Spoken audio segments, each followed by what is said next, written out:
2543 10955. Saya merupakan mahasiswi dari Poltekkes Kemenkes Padang. Hari ini Sarah akan membuat video yang bertemakan sejarah Syekh Burhanuddin. Video ini dibuat untuk memenuhi tugas mata kuliah Bahasa Indonesia dengan dosen pengampu Bapak Dr. Rida Hasnul Ulia, MPD. Selamat menyaksikan teman-teman. Hai teman-teman semua, di video kali ini Sarah akan mengajak kita semua berkunjung ke salah satu situs bersejarah dan religius yang sangat penting di Sumatera Barat, yaitu Makam Syekh Burhanuddin di Ulakan, Kabupaten Padang Pariaman. Mari kita mulai perjalanan kita. Saat ini Sarah sedang menuju makam menggunakan sepeda motor. Suasananya cukup tenang dengan pemandangan pedesaan yang khas. Udara di sini sejuk dan jalanannya tidak terlalu padat. Sampainya di gerbang utama dapat kita lihat dua akses masuk. Di sisi kiri adalah akses dari Kota Padang dan di sisi kanan adalah akses dari Kota Pariaman. Di sini kita langsung masuk menuju kawasan makam.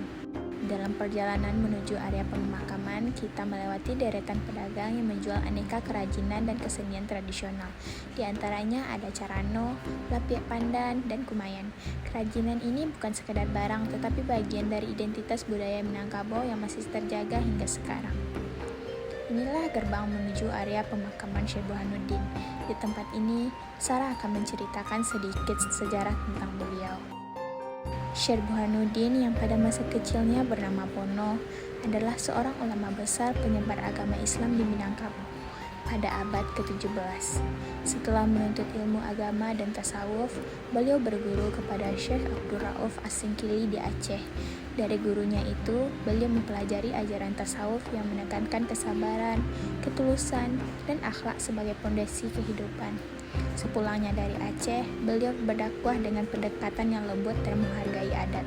Beliau tidak menghapus budaya yang ada, tetapi menyelaraskannya dengan ajaran Islam, sehingga lahirlah nilai yang kita kenal hingga saat ini. Adat Basyandi Syara, Syara Basandi Kitabullah. Makam Syekh Burhanuddin ini menjadi tempat untuk berziarah, berdoa, dan merenung. Banyak orang datang ke sini untuk mencari ketenangan, memohon petunjuk, atau sekedar mengenang perjuangan beliau dalam membawa Islam ke Minangkabau. Di depan ini kita dapat melihat makam Syekh Burhanuddin yang kini dipagar dengan besi sebagai bentuk penghormatan serta penjagaannya. Makam ini menjadi tempat ziarah umat Islam dari berbagai daerah. Beliau dimakamkan di sini berdasarkan wasiat dan permintaan terakhirnya semasa hidup. Namun, ketika beliau wafat, keluarga beliau ingin memakamkannya di Tanjung Medan.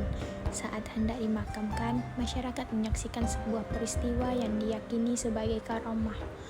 Jasad beliau terangkat dan bergerak sambil melantunkan salawat, diikuti oleh para jamaah yang mengiringinya dengan penuh haru. Hingga akhirnya jasad beliau berhenti di Ulakan, dan disinilah beliau dimakamkan, di sebuah tempat yang kemudian menjadi pusat syiar dan perjalanan spiritual hingga saat ini. Di sekitaran makam ini juga terdapat surau yang dahulu menjadi tempat beliau mengajar dan berdakwah. Dari surau inilah ajaran Islam berkembang dan menyebar ke berbagai wilayah Minangkabau. Dan hingga sekarang surau ini tetap menjadi pusat kegiatan keagamaan, terutama ketika tradisi Basapa dilaksanakan pada bulan Safar. Para jamaah yang datang dari berbagai daerah akan berkumpul dan beristirahat di surau ini.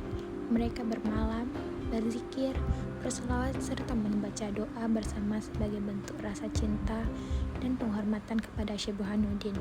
Suasana pada saat Basapa sangatlah husuk, penuh kekeluargaan dan menjadi momentum untuk membersihkan hati serta memperkuat iman.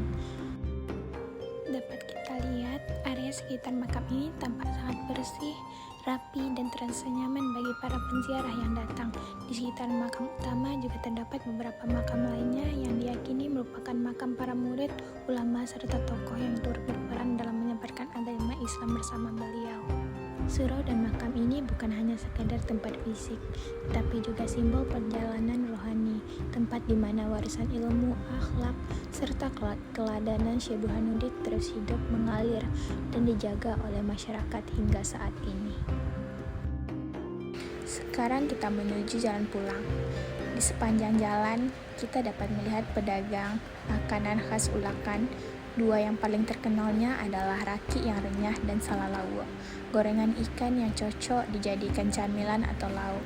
Ini adalah pengalaman dari menambah kesan hangat dan hidup dari kunjungan kita hari ini.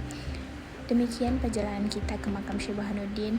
Di tempat ini kita belajar tentang ketulusan, kesabaran, dan pentingnya menyebarkan kebaikan dengan cara yang lembut. Terima kasih sudah mengikuti vlog Sarah hari ini. Wassalamualaikum warahmatullahi wabarakatuh.